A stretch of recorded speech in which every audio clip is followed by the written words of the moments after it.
Hola, bienvenidos a este podcast que como siempre les presentamos César Rodríguez y yo, Camilo Montoya Yepes, somos periodistas colombianos. Hola César, ¿cómo estás?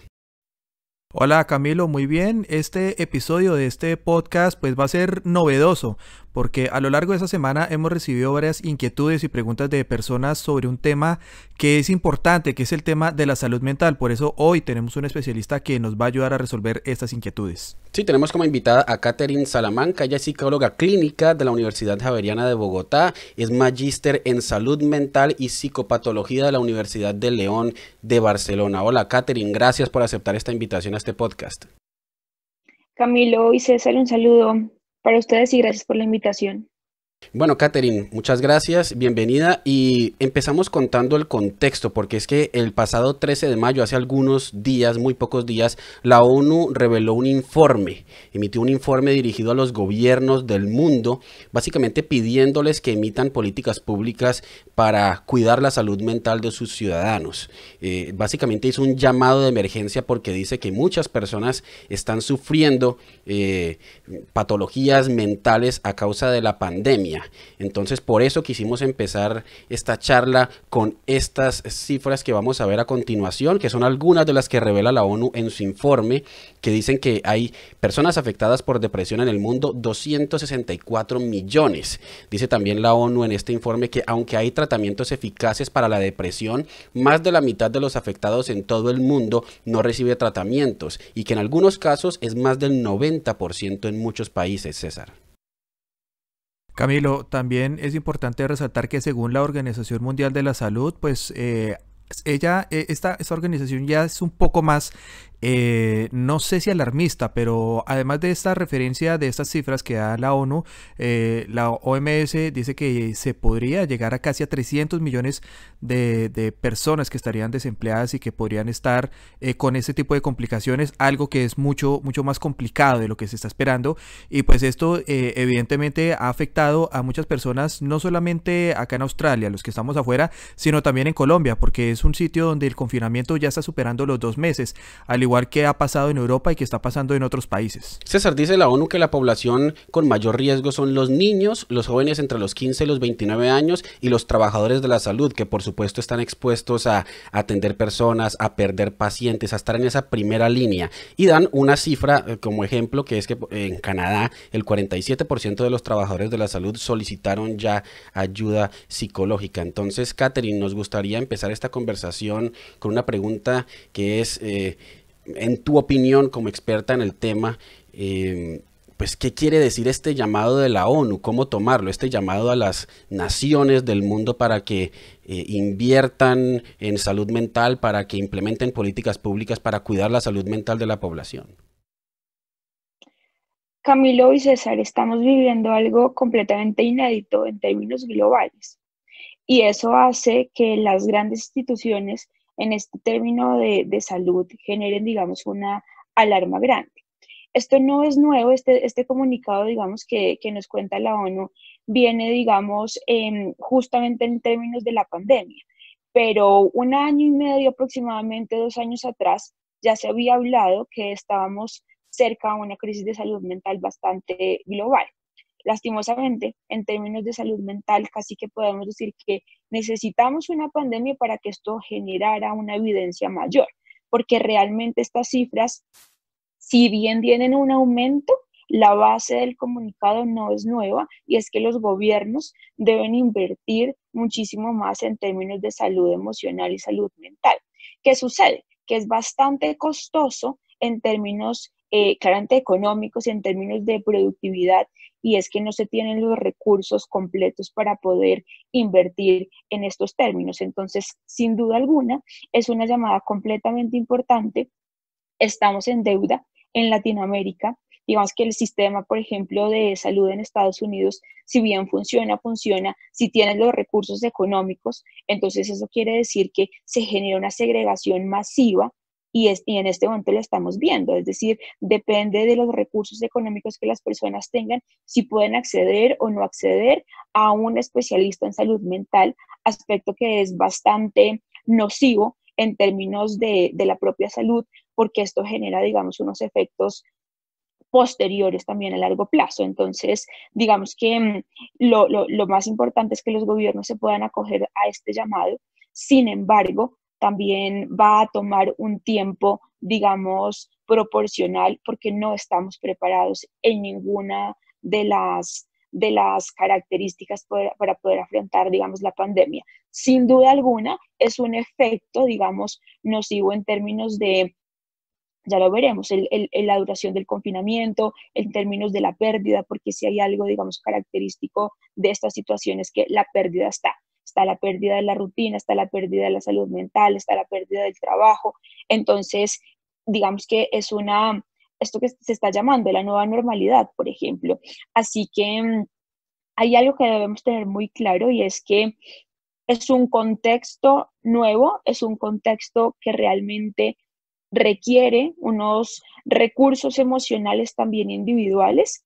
Y bueno, si el Estado digamos que lo debe proporcionar, que justamente ahí es donde vemos digamos, la ineficacia de muchos de estos gobiernos, ¿no? Porque realmente no tienen el aparato robusto para poder responder a este tipo de demandas de una urgencia sanitaria enorme.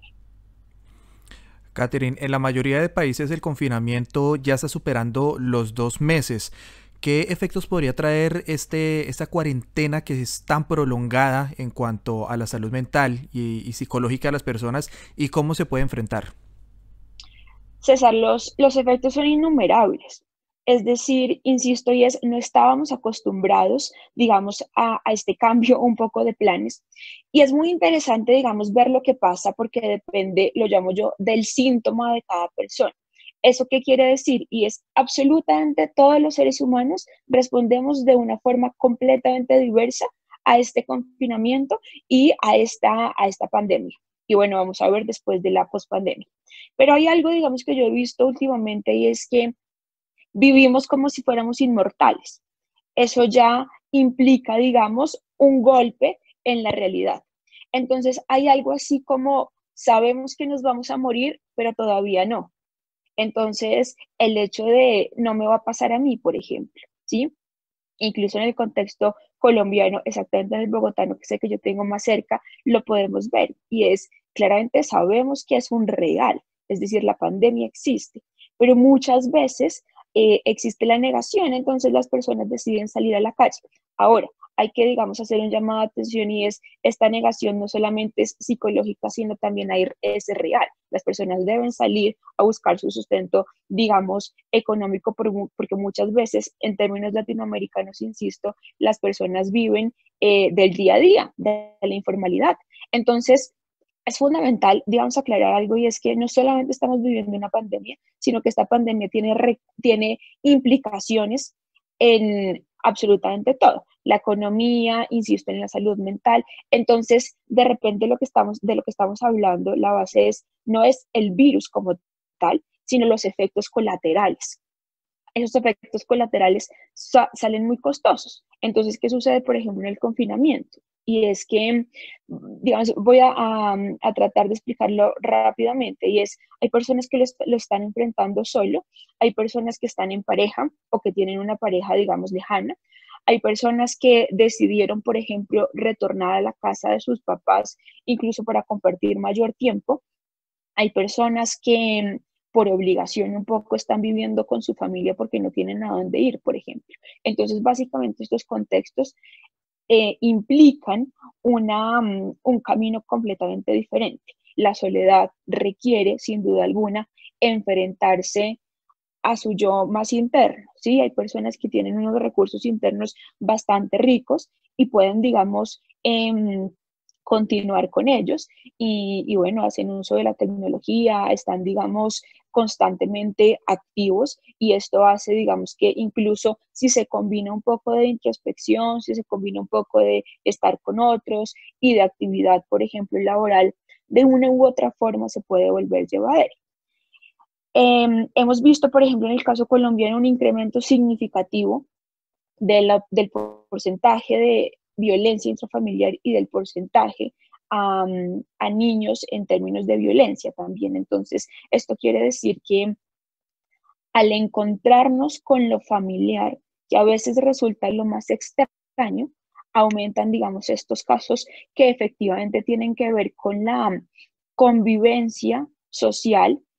Sin embargo, digamos que hay un aspecto en términos de esta convivencia, y es el cambio de la rutina hace que aumenten, digamos, estos casos de violencia intrafamiliar, por ejemplo, porque no es lo mismo llegar y compartir la cena un par de horas, una conversación y sucesivamente así hasta el fin de semana. Este es un ejemplo, digamos, no lo estoy generalizando. Es diferente estar 24/7 con alguien.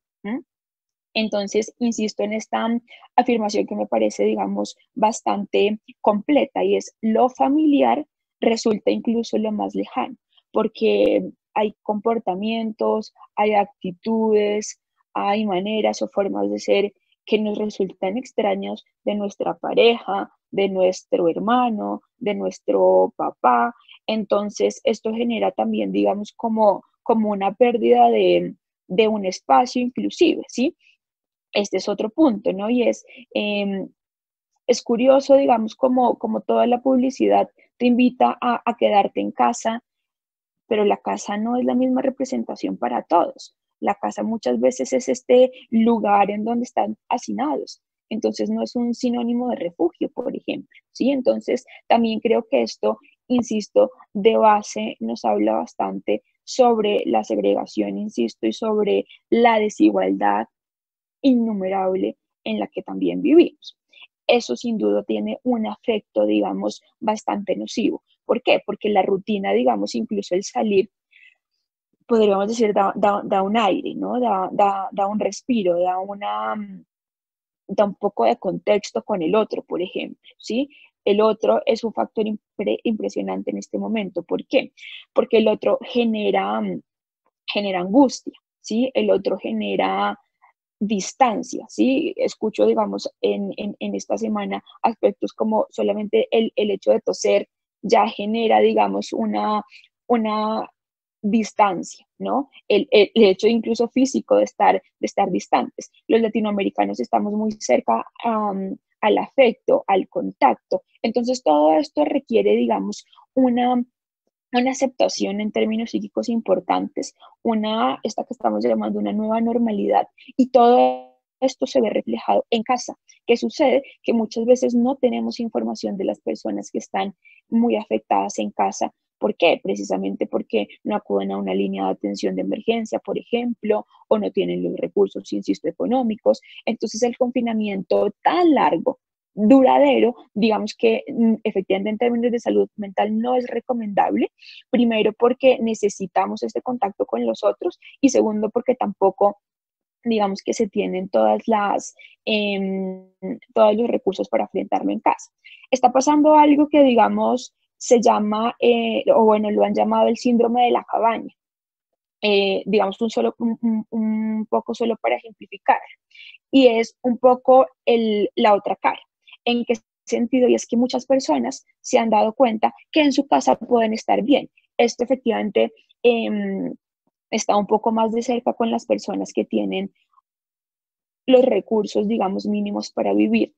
Entonces se ven un poco abocados a que están viviendo con tranquilidad, con cierta comodidad en sus casas, y que tienen un miedo enorme de salir, y que no quieren, digamos, perder esta cotidianidad, esta nueva cotidianidad en casa, ¿no? Entonces, ¿qué sucede? Que se han dado cuenta que pueden vivir con aspectos mínimos, que el gasto, digamos, que puede que no sea tan mayor como lo vivían antes, que de una u otra forma pueden trabajar.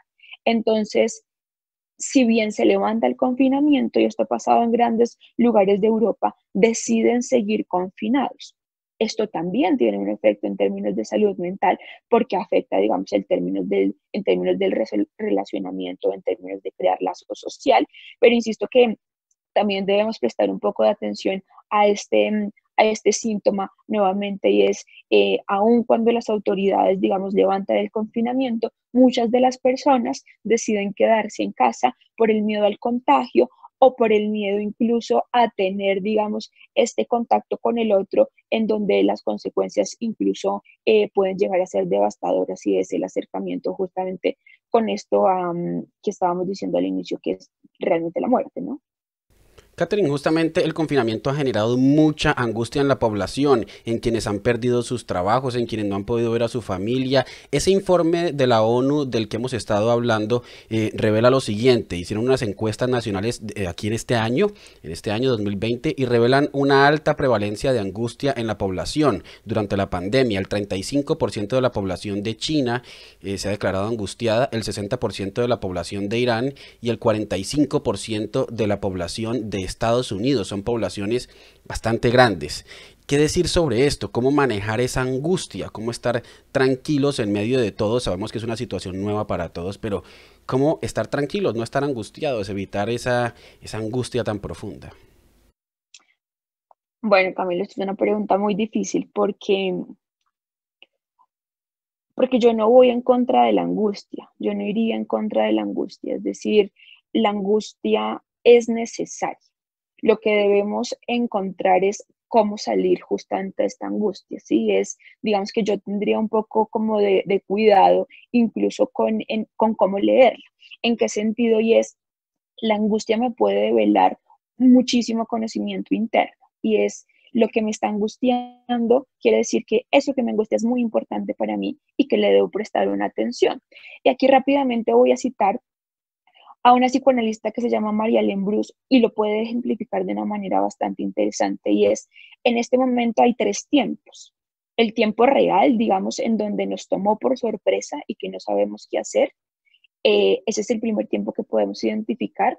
Un tiempo para comprender y es entender qué es lo que está pasando, que es algo inédito, que es algo inesperado, que es algo que incluye un montón de pérdida, que es algo que no sabemos cómo manejar y el no saber es importante aceptarlo, es decir, está bien reconocer que no sabemos qué hacer, ¿sí? Y que eso nos angustia. Yo diría estas dos palabras, aceptar el no saber, punto, ¿sí? Porque digamos que últimamente he visto bastantes psicólogos clínicos que tratan de taponar esa angustia, ¿sí?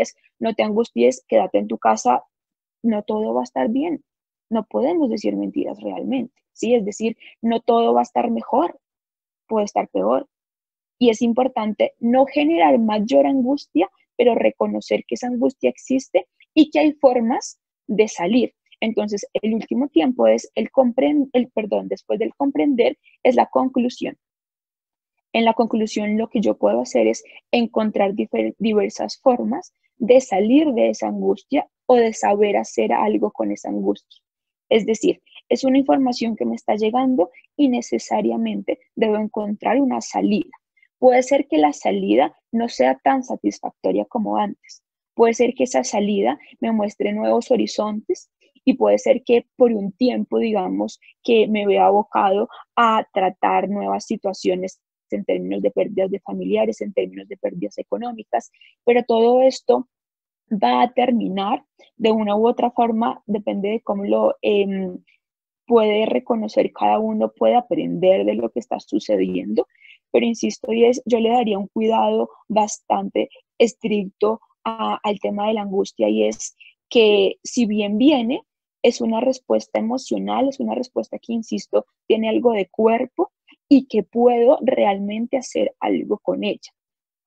Digamos que yo no me atrevería a dar exactamente como un tipo de anotaciones puntuales que en que se debe hacer, ¿no? Pero vemos que en algunos momentos la imaginación y la creatividad resultan, digamos, importantes para poder encontrar resultados viables. En Colombia, por ejemplo, lo hemos visto mucho existen los negocios, bueno, o las empresas que se están, esta palabra que es tan repetitiva, ¿no? Reinventando, ¿no? Entonces se buscan, digamos, como, no sé, una empresa textil, entonces se dedica a hacer tapabocas, entonces, digamos que básicamente es eso, y es saber hacer con lo que tenemos, ¿sí? Es esto lo que hay, y no quedarnos un poco en esa angustia como tal, porque la angustia paraliza, la angustia genera miedo. Y la angustia lo que hace es elevar, digamos, estos síntomas de depresión. Entonces es reconocer que estamos afrontando un momento difícil, pero que hay otras formas de poder salir de ello. Aquí es muy importante, digamos, crear el lazo social. La angustia se puede, digamos, como manejar con el lazo social, es decir, estar intercomunicados constantemente. Muchas veces lo que hacen es unirse a un grupo de amigos para poder generar, digamos, ayudas incluso a otros. Por ejemplo, en el caso colombiano, veía restaurantes también creo que en Australia, que lo que hacen es repartir un poco de alimento para los demás. Entonces esto tiene un poco de, insisto, crear lazo, pero también disminuir un poco esa angustia, no taponarla, no creer que no existe, sino encontrar otras formas de salir. ¿Por qué? Porque la angustia es inherente en este tipo de situaciones y es incluso necesaria un poco para sentirnos vivos, porque es justamente un tema de supervivencia, es un tema de buscar cierto tipo de movimiento para, para encontrar, digamos, salidas posibles frente a la pandemia como tal y a los resultados un poco colaterales que ya estamos nombrando como resultado de la pandemia. Catherine, la vez pasada hablamos hace menos de 2 meses, o aproximadamente 2 meses, sobre cuando empezó todo este asunto y empezaron el tema de la cuarentena y los confinamientos. Y nos habías comentado que tú tenías un consultorio, que atendías varias personas, y sabemos que estás atendiendo varias personas a raíz de ese podcast que hicimos. ¿Cuál es la causa principal de consulta de los pacientes? ¿Qué es lo que más está afectando en este momento y a lo largo de estos últimos 2 meses la salud mental? Bueno, yo lo respondería de dos formas. Y es, hay unos pacientes que ya venían conmigo en tratamiento y digamos que estos pacientes tienen, digamos, una readaptación, ¿no? Entonces, por ejemplo, hay pacientes que están trabajando un poco más desde su casa y esto, digamos que también se ve afectado como el vínculo, ¿no? En términos de no saber, no es tan fácil diferenciar qué tiempo pasó en familia, qué tiempo pasó con hijos, qué tanto tiempo pasó en el trabajo, ¿sí? Porque, ¿qué sucede? Que en este momento estamos en términos de la casa es el lugar para absolutamente todo, ¿no? Entonces es curioso porque es reuniones familiares, insisto, en la rutina, digamos, pero es en el mismo lugar, entonces genera, digamos, un lugar, un sentido, digamos, incluso de despropiación muchas veces y por eso muchas personas quieren que termine el confinamiento para poder volver a tener, digamos, un tipo de contacto que si bien va a ser diferente en este momento, ¿sí? También hemos visto, digamos, que el confinamiento genera una alta dosis de irritabilidad, de sensibilidad, de las ideas suicidas, por ejemplo, han aumentado en este momento. Los adolescentes y los niños también se han visto muy afectados. Digamos que si bien en el caso colombiano ya pueden salir en diferentes momentos, esto ayuda. Sin embargo, no es una vuelta completa, digamos, a ser dueños de su tiempo. Y esto que acabo de decir también ha implicado bastante, digamos, recelo y es el hecho de tener una autoridad que te diga qué hacer con el tiempo, por ejemplo. Que en ese caso, digamos que yo lo manejo de dos formas y es saber que básicamente es por el cuidado de la propia salud y de la salud, digamos, de los más cercanos, pero también un poco como el que los planes se hayan visto truncados, el que los proyectos a corto y a largo plazo ya no sean, digamos, los que queremos y que además se esté afrontando esta incertidumbre total, que diría yo, y generalizada, y que además es una incertidumbre con puntos suspensivos, porque realmente no tenemos certeza. ¿Qué sucede? Que esto realmente hace parte de la vida. ¿En qué sentido? Y es, pocas veces tenemos certeza de la vida. Lo que pasa es que no estamos acostumbrados que sea como de una forma tan desgarradora, yo diría, esta incertidumbre. Entonces eso hace que nos encontremos con nuestra propia sombra, lo podría decir, con nuestros propios demonios, si me permiten la palabra. Entonces, si es, digamos, un estado de choque en el que, insisto, como lo decía anteriormente, es que todos reaccionamos de formas diferentes y está bien. Entonces, la angustia, como lo decía también, se ve un poco como primacía, ¿no? Es uno de los protagonistas por esta época, porque estamos acostumbrados al menos a tener pseudo, sí, como pseudo respuestas o pequeñas, digamos, certezas. Entonces, un poco lo que hemos visto en consultas esto, sin duda la pérdida, digamos, del respeto entre parejas, o muchas veces lo que se ve es que no se conocían tanto, o curiosamente del otro lado, y es que necesitaban tiempo para compartir. Entonces, estas personas que están, digamos, un poco más cercanas y necesitaban, digamos, este tiempo, lo están llevando muy bien. He visto también un abuso de sustancias psicoactivas bastante alto en este momento, ¿no? Porque lo que hacen, digamos, sustancias como la cocaína, la marihuana, la heroína, inclusive, es taponar un poco esta angustia también. Entonces, es algo que se ha visto y incluso hay un poco de estadísticas que demuestran que el consumo de marihuana, al menos en Bogotá y en Medellín, por ejemplo, ha aumentado, por ejemplo. Básicamente es eso, lo que yo he visto en consulta. Hay muchas personas, por ejemplo, que deciden suspender su tratamiento bajo una idea, yo me atrevería a decir, ideal, de que incluso escucho muy frecuente esta frase de cuando todo esto termine. No sabemos cuándo todo esto vaya a terminar, ¿no? Entonces, es eso, es como una idea bastante repetitiva de como de estar cerca a terminar.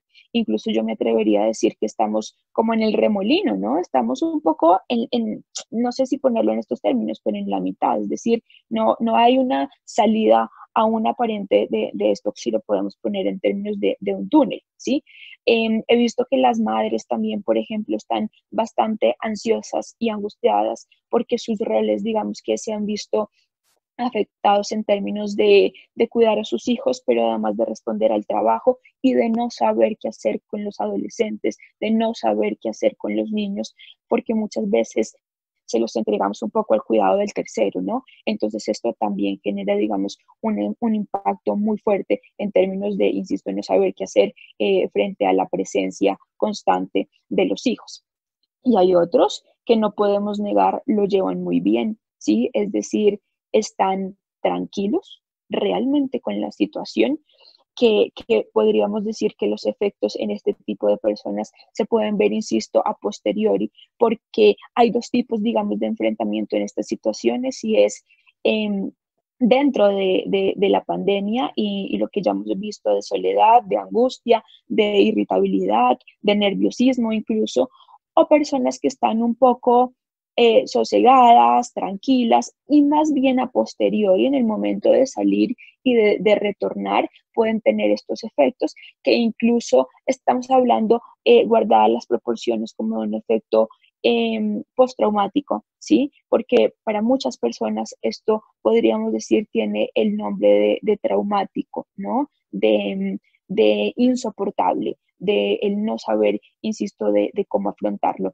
Entonces, es difícil y es un poco extenso, diría yo, el responder puntualmente como he, digamos, visto los pacientes que llegan, porque son, digamos, innumerables casos. Si bien sí ha aumentado la consulta en estos momentos, porque las personas al verse abocados, digamos, frente a un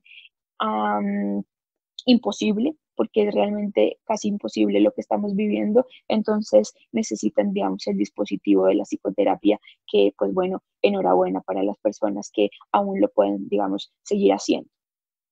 Catherine, preocupa mucho el tema de los niños porque les vamos a mostrar estas cifras de la ONU. Dice que los reportes de padres de familia sobre dificultades en niños durante el confinamiento por COVID-19, esto en Italia y España, han dado que el 31% de los niños tienen sentimientos de soledad, el 38% sentimientos de nerviosismo, el 39% inquietud, el 39% también irritabilidad y el 77% dificultad para concentrarse. ¿Qué hacer con los niños para protegerlos de estas posibles crisis o patologías mentales en medio de la pandemia? Primero, digamos, estar muy alerta y tratar de explicar constantemente qué está pasando, dependiendo, digamos, de la edad mental en la que esté el niño, poder dibujarle, poder jugar, poder explicar por qué se está cuidando en casa y por qué en algún momento, digamos, va a paulatinamente poder salir. Los sentimientos de soledad, sin duda alguna, se han incrementado porque en la primera infancia, digamos que el vínculo que se establece es con un otro y es más corporal inclusive. Al no tener ese vínculo corporal, digamos que la soledad aumenta, entonces es una, digamos, realidad completamente difícil para los padres y para poder afrontarlos. Hay que hacer con lo que tenemos, entonces en este caso lo que yo suelo, digamos, considerar es tener nuevamente, digamos, vínculos en términos del colegio, en términos de las actividades, digamos, extracurriculares, porque muchas veces ayudan. Entonces, que el niño incluso dentro de la virtualidad, porque es lo que hasta ahora tenemos, que se pueda sentir conectado y estar con otros.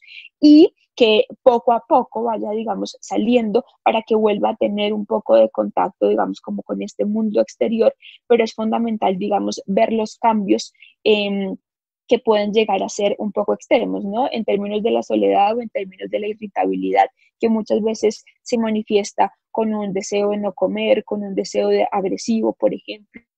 Entonces, que el niño pueda incluso tener algunos hobbies dentro de casa, cómo se pueda manejar, ayuda un poco a que esta angustia disminuya y también poder ser consciente que está acompañado también, hay que hablar con ellos en términos de, pues, si el lenguaje lo permite a su edad, pero que nos puedan contar qué están sintiendo, que nos puedan contar cuáles son los imaginarios, porque hay muchos imaginarios de muerte, por ejemplo, hay mucho miedo a la muerte en los niños que está incrementando y eso aumenta el nerviosismo porque se sienten completamente desestabilizados y sienten además que son los adultos los que tienen respuesta y los adultos no están dando respuesta. Entonces es un poco poder ayudarles a tramitar lo que está sucediendo por medio del juego, por medio del encuentro virtual con otros, por el medio de la salida paulatina y también por medio del lenguaje en términos de poner en palabras qué es lo que están sintiendo. Catherine, según la Organización Internacional del Trabajo, se van a perder aproximadamente 195 millones de empleos en solamente 3 meses. ¿Cómo se puede afrontar esta falta de empleo y la posterior crisis emocional?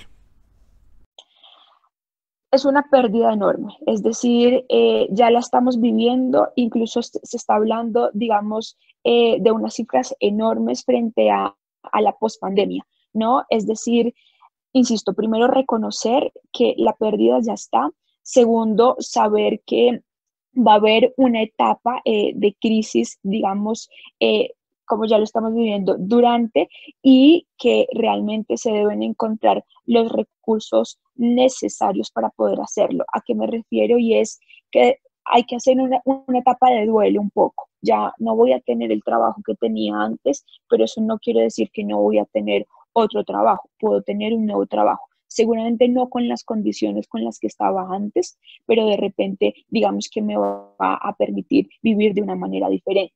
Establecer un poco las prioridades que yo tengo en la vida, como si bien son algo de estar en familia, de estar en pareja, de poder, digamos, saber que puedo vivir bajo unas condiciones diferentes y a veces dentro de lo mínimo también se puede hacer mucho, ¿no? Es también un poco estar atento de a qué puedo abocarme, a qué cambios puedo abocarme y también cuidar mucho, digamos, lo que hablábamos hace un rato y es el estancamiento.